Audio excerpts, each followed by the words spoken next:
ታላቁ የኢትዮጵያ ህዳሴ ግድብ ፕሮጀክት ሁላችንም እንደምናውቀው ያው የድህነት ድሪቷችንን ማውለቅ የጀመርንበትን ለዓለም ህዝቦችንም ለኛም የገለጽንበት ትልቅ ክስተት ነው።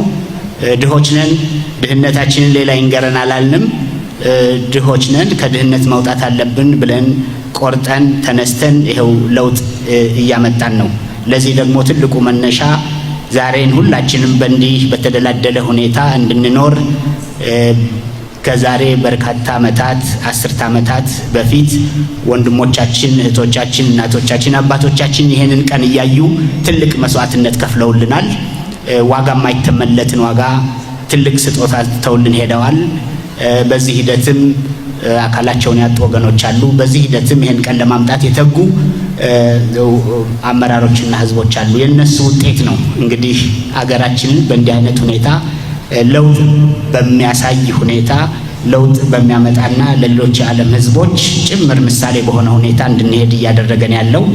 ለመለወጥ ትራንስፎርም ለመደረግ ሁላችንም ፍላጎት አለን። እንደ ሀገር እንደ ህዝብ ትልቅ ቪዥን አለን። ታላቁ መሪያችን ሌጋሲያቸው ተውልን የሄዱት ሁሌም በሁላችንም ተተክሎ ይሄንኑ ለማስቀጠል የምንተጋበት ጊዜ ላይ ደርሰናል። የተፈጥሮ ሀብት አለን። ሁሉንም እንደዚሁ እንግዲህ አንድ ላይ በማዋሃድ የተለየ ፕሮጀክት በሀገራችን እየሰራን ነው። የተፈጥሮ ሀብታችንም ከውሃ በስምጥ ሸለቆ በጂኦተርማል የ13 ወር ጸጋ ምንላት ሀገራችን በፀሐይ አሸጎዳ ላይ እንዳደረግነው የዊንድ ፋርም በአጠቃላይ ሁሉንም ተፈጥሮ የቸራት ሀገራችንን ሁላችንም በጋራ እያነጽን ነው። በአጠቃላይ ይሄ ፕሮጀክት ትልቅ በዓለም አቀፍ ደረጃ የሃይድሮ ፓወር ፕሮግራም ነው። ለኢትዮጵያ፣ ለአፍሪካ፣ ለአጎራባች ሀገሮቻችን ብቻ አላልንም። ፓወር ፎር ኦል ብለን ነው በትልቅ ተነሳሽነት እያለማን ያለ ነው። ሌሎችም ትልቅ ተስፋ ሆነናል። በገዳሪፍ በኩል ለሱዳን እያካፈልን ነው። ለጅቡቲ እያቀረብን ነው። ወደ ኬንያ ለመሄድ የኮንትራት ስምምነቱ አልቆ ወደ ትግበራ እየገባ ነው። እንዲህ ያልን አካባቢዎችንም ሁሉ ለመመገብ ነው ትልቅ ስራ እየተሰራ ያለው። ስለዚህ ሁሌም እንደምንለው የኤነርጂ ፖቨርቲን ካጠፋን አጠቃላይ ድህነትን አጠፋን ማለት ነው። ስለዚህ ኤነርጂ ሁሌ ለአንድ ቀጣይነት ላለው ልማት የጀርባ አጥንት መሆኑን ሁላችንም እናውቃለን። መንግስታችንም ከዚህ አንጻር እየሄደበት እንደሆነ ሁላችንም እየደገፍን እንዳለን እንደ ምሳሌ የምንቆጥራቸው የተከዜ ኃይል ማመንጫ ጣቢያ በስቱን በአንድ አመት ወደ ስራ ያስገባች ሀገር ኢትዮጵያ ብቻ ናት። ስለዚህ ይሄ በቀድሞው ጠቅላይ ሚኒስትራችን አቶ መለስ ዜናዊ አማካኝነት በአንድ አመት ውስጥ ነው በተከታታይ እነኚህን ጣቢያዎቻችን ወደ ስራ ያስገባ ነው። ይሄ የተለየ ያደርገናል። በአንድ አመት ውስጥ 3 ኃይል ማመንጫ ጣቢያዎችን በተለይ ሃይድሮ ወደ ስራ ያስገባ ሀገር የለም። በዚህ ምክንያት ልምዳችንን የምናካፍልበት ደረጃ ደርሰናል። የምንሰራው ስራ በዓለም አቀፍ ደረጃ ዓለም አቀፍ ደረጃውን ጠብቀን እየሰራን ነው እንላለን እንጂ ማጣቀሻ ሆነናል። በአጠቃላይ ይሄንን ያው ሁላችንም እንደ ህዝብ እንደ ዜጋም ልናስበው የሚገባ ነው። ይሄ የምታዩት ሁሌም የምንገልጸው የኃይል ማመንጫ ጣቢያው ግንባታና የተለያዩ ክፍሎችን የሚያሳይልን ነው። ይሄ ዋናው ግድብ ነው። እንግዲህ ካለው ጊዜ አንጻር ፈጠን እያልን ነው የምንሄደው። ስለ ሃይድሮ ግንባታ በተለይ በተከዜ ላይ ያያችሁት ስለሆነ ወደ ዋናዎቹ ወደ መጨረሻ ወዳሉት ዘርዘር ባለ ሁኔታ ስለ ጥቅሙ እንገልጻለን። ሌላው ሳድልዳም የምንለው ቀደም ሲል እንደገለጽኩት የግድቡ አካል የሆነ የግንባታው ክፍል ነው። በሴክሽን ስናየው ይሄንን ይመስላል። የነኚህ ግንባታዎች ዋና ዓላማ እንግዲህ የኤሌክትሪክ ኃይል ለማመንጨት ነው። ይሄንን የኤሌክትሪክ ኃይል ለማመንጨት በአባይ ወንዝ ላይ እዛ ቦታ ላይ ይሄንን ስራ እየሰራን ነው። አባይ በእንዲህ አይነት ሁኔታ ቀጥ ብሎ ይፈስ ነበር። እዚህ እንደምታዩት ዳይቨርት አድርገነው ይሄንን በግራ በኩል ያለውን ስራ መስራት እንድንችል ሁኔታዎችን በመፍጠር የግድቡን ግንባታ በተከታታይ መስራት አስችሎናል። እዚህ የምታዩት አባይን ለመጀመሪያ ጊዜ ወንዙን ወለሉን የደረስንበት ወቅት ላይ መሆኑን ነው። እዚህ ለበርካታ ሺህ ዓመታት ሲፈስ የነበረውን ወንዝ ፓምፕ አድርገን በማውጣት እዚህ ያለውን የተጠራቀመ አሸዋና ጠጠር በማውጣት የከርሰ ምድር ፍተሻ በጥልቀት በማከናወን ከስር ጀምረን ወደ ላይ በምታዩት አይነት ሁኔታ ግንባታዎቹን እየከታተል እየገነባን በመቀጠል ሪዳይቨርሽን የምንለውን ዳይቨርት አድርገነው የነበረውን የውሃ ክፍል በሰው ሰራሽ በሆነ የግንባታ ክፍል እንዲያልፍ አድርገናል። ይህ የምታዩት እንግዲህ በዛ ምክንያት የግድቡን የተለያዩ ክፍሎች በየደረጃው እየገነባን መውጣታችንን ለማሳየት ነው። ይሄ የተለያዩ እንግዲህ በአብዛኛው ብዙዎቻችሁ መታችሁ አይታችሁታል። የግንባታውን ፕሮግሬስ ነው የሚያሳየን። ይሄ የምታዩት ሪዳይቨርት ካደረግን በኋላ ግንባታውን ስናጠናቀቅና አጠናቀን ውሃው በእነኚህ ቦክስ ከልቨርቶች አማካኝነት ሲፈስ ነው የምናየው። ይሄ በአጠቃላይ እንግዲህ ይሄንን ሁኔታ ለመፍጠር የሰራናቸውን ስራ ነው የሚያሳየው።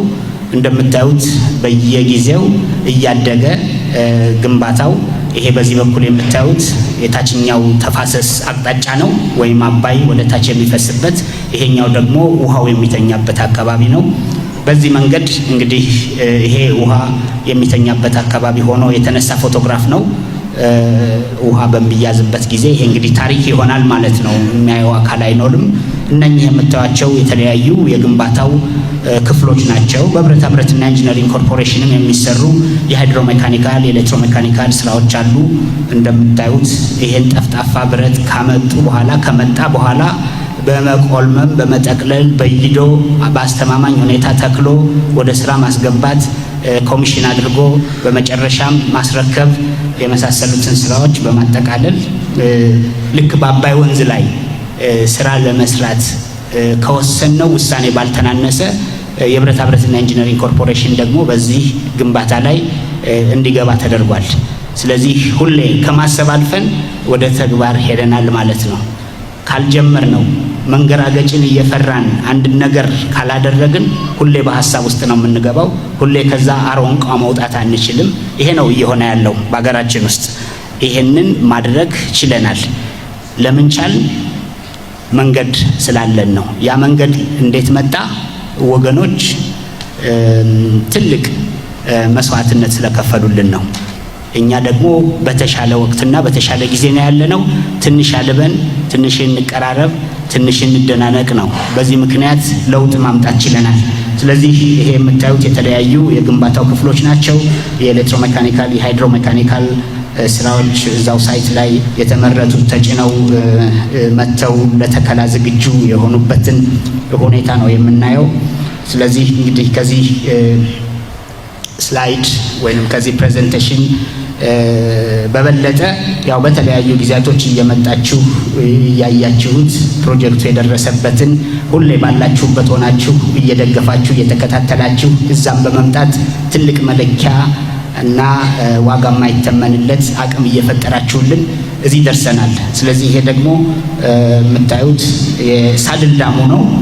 የእያንዳንዳቸው ጥቅሞች ያው ቴክኒካል ስለሆነ መዘርዘሩ አስፈላጊ አይደለም፣ ግን ደረጃው ተጠብቆ በመልካም ሁኔታ እየሰራን ያለ መሆናችንን ለማሳየት ነው። ይህ በዘመናችን በሀገራችን በቴክኖሎጂው የተለየ የኮንክሪት አደራረግ ስልት ነው እዚህ የምናየው በሳድል ዳሙ ላይ። ይሄ በስሩ ውሃ ሰርጎ እንዳይሄድ፣ እንደዚሁም በምታዩት በኩል ውሃ አልፎ እንዳይሄድ በአጠቃላይ አስፈላጊው ስራና ጥንቃቄ ተደርጎ እየተሰራ ያለ መሆኑን ለማሳየት ነው። በግድቦቹ ውስጥም እንደዚሁ ግድቦቹን ጤንነታቸውን የምናይበት የተለያዩ የኢንስፔክሽን ጋለሪዎች አሉ። በመልካም ሁኔታ እየሄዱ ነው። ይሄ የደረስንበትን የስራ ደረጃ የሚያሳይ ነው። ኮንክሪት የምንለው ወይም አርማታ የምንለው ወደ 950 ሺህ ኪቢክ ሜትር፣ እንደዚሁም ሳድል ዳሙ ላይ ወደ 9.5 ሚሊዮን ኪቢክ ሜትር። ይሄ ሁሉ ወደየት እያመራን እንደሆነ ያው ገላጭ ነው ማለት ነው። በጣም ትልቅ ስራ ነው። በኤሌክትሮሜካኒካል ሃይድሮሊክ ስቲል ስትራክቸር በብረታ ብረትና ኢንጂነሪንግ ኮርፖሬሽን የሚሰሩት ማለት ነው። የማኒፋክቸሪንግ፣ የፋብሪኬሽን፣ ትራንስፖርት፣ ኢንስታሌሽን ኤንድ ስቶሬጅ የምንላቸው ስራዎች፣ የምንጣሮም ስራ አለን። ውሃው የሚተኛበት አካባቢ ያለው ደን መቆረጥ ስላለበት እዛ ትተነው ቢቀር በውሃ ተውጦ የሚያስከትለው አሉታዊ ተጽዕኖ ስላለው በዚህ ምክንያት ባጠና ነው የኢንቫይሮንመንታል ኤንድ ኢምፓክት ሶሻል ኢምፓክት አሰስመንት በኢንቫይሮንመንታል ኤንድ ሶሻል ኢምፓክት አሰስመንት የማህበረሰብ ጥናት ማለት ነው ከስነ ምህዳሩ ጋር በተገናኘ ያ ጥናት ባሳየን መሰረት ነው ይሄንን ደን የምንመነጥረው። ይሄም ከብረታ ብረትና ኢንጂነሪንግ ኮርፖሬሽን ጋር በመሆን ነው የምንሰራው። የተበታተኑ ቢሆኑም የመልሶ ማቋቋምን ስራ በዛ ክልል ውስጥ እንሰራለን። መንገዶች የተለያዩ ስራዎችን እንሰራለን። ወደ 110 ኪሎ ሜትር የሚደርስ ሁለገብ መንገድ ለማንኛውም ወቅት አገልጋይ የሚያገለግል ሰርተን አሁን ለትራፊክ ክፍት ለማድረግ ዝግጅት ላይ ነን። ድልድዮችም እንደዚሁ ማለት ነው። እንግዲህ ከመጣው አይቀር ከተሰበሰብን አይቀር የተወሰነ ነገር ግንዛቤ እንዲኖር በሚል ነው የተወሰነ ደቂቃ ቢሸርፍም እንግዲህ ያው አስተያየት እንዲሰጥ ለመጠየቅ ነው። እንደዚህ የምታዩት በብረታ ብረትና ኢንጂነሪንግ ኮርፖሬሽን የሚሰራ ይሄ ጠፍጣፋ ብረት ነው። በእንዲህ አይነት ተቆልሞ ነው ወደ ስራ የሚገባው። አካባቢያችን በጣም ሙቀታማ ነው። ሙቀቱ እንግዲህ አሁን አካባቢያችን ምን ያህል እንደሆነ ይሄ ብረት ነው። ሙቀቱ ሙቀት ነው። ያን ሁሉ እንዴት በጽናት እንደሚወጡ መገመት እንድትችሉት ብዬ ነው። ያንን ግን የሚሰማው ሰው የለም። ምንም ሙቀት ይሁን ቅዝቃዜ፣ ብርድ ይሁን ሩቅ የሚሰማው ሰው የለም። ሁሌ ትልቅ የህዝብ አደራ የተቀበለ ሰራተኛ ነው ያለው። ሁሌ ብርሃን ነው የሚያየው። ሁሌ እንዲህ አይነት ልማቶች ካለቁ በኋላ የተሻለ ኑሮ እየመጣ እንደሆነ ነው የሚያየው። በዚህ ምክንያት የሚተጉ ሰራተኞች አሉና ሁሌ ህዝባችንን እናስባለን። ታላቁ መሪያችን የተውልንን ትልቅ አደራ እናስባለን። ሁሌ በተለያዩ መድረኮች ምን ገልጸዋለን። በተለይ በትግሉ ወቅት ያለፉ ወገኖች ሁለት ድምጽ ይሰማሉ እንላለን።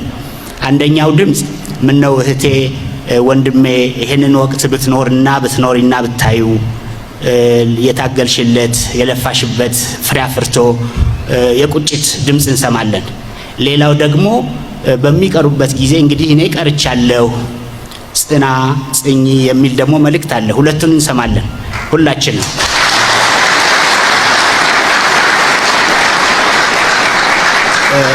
ለዚህ ነው አንዳንድ ጊዜ ሰዎች ይሄን ድምጽ ስለሚሰሙ ባህሪያቸው የተለዋወጠ ይመስለናል። ደህና ሆነው ይሄን ሲያስቡ የተለየ ይሆናሉ። ግን የሚያተጋን መሆኑን ነው ሁሌ እያተጋን እንዲህ ለውጥ እያመጣን ልባም ሆነን እንድንሄድ አቅም ሆኖናል። ይሄን ማስተዋል ያስፈልጋል። ስለዚህ በዋዛ ፈዛዛ እየሆነ አይደለም ሀገራችን ውስጥ እየሆነ ያለው ትልቅ ዋጋ የማይተመንለት የትም ሀገር ያልሆነ እልህ አስጨራሽ ውጣ ውረድ ታልፎ ነው። ስለዚህ ይሄንን ብረትም ሲቆለመም ረመጥ ሲሆን ማንም አይሰማውም። የሚያንገራግጭ ሁኔታ ሊገጥመን እንደሚችል እናውቀዋለን። የሚያንገራግጩ መንገዶች አሁን አስፋልት ሆነው ለሽ ብለንባቸው እየሄድን ነው አይደለም። ስለዚህ ሁሌም ያልፋል። ይሄ ትውልድ ይሄን ነው መያዝ አለበት። ይሄ ትውልድ የቅብብሎሽ ዘመን ነው የምንለውም ለዚህ ነው።